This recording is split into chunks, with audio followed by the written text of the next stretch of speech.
Goeiedag en welkom by Huisgenoot se Toetskombuis. Baie van julle het seker al gesukkel om met gelatine te werk.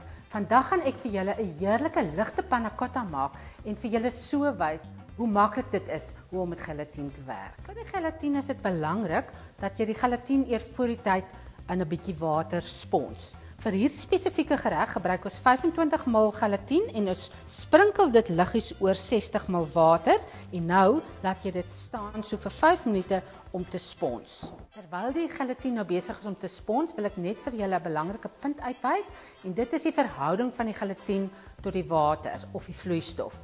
Jy het omtrent nodig 2 tot 3 teelepels of 10 tot 15 ml gelatine tot 500 ml vloeistof, afhangende van hoe styf jy jou gereg wil hê.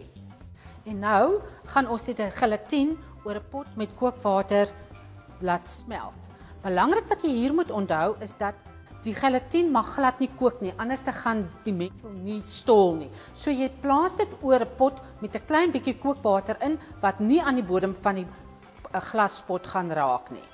Vir die panna cotta het ek nou nodig 625 ml ligte ingedampte melk, 375 ml ligte room en 125 ml suiker wat ek gaan smelt. Laastens voeg jy 15 ml rooswater by. Dis nie nodig dat hierdie mengsel kook nie. Om te verhoed dat jou mengsel nou klonte vorm, gaan ons nou eers 'n bietjie van hierdie warm roommengsel by ons gelatine mengsel inmeng.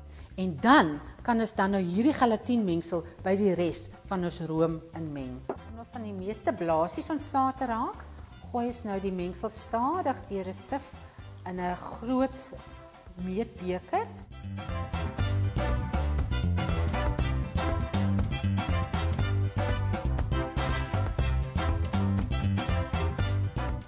Ons panna cotta mengsel is nou in hierdie koppietjies en al wat ons nou hoef te doen is om dit in die yskas te sit en dit daar te laat oornag totdat dit gestol is. Panna cottas het nou oornag in die yskas gestaan en hulle is nou lekker gestol.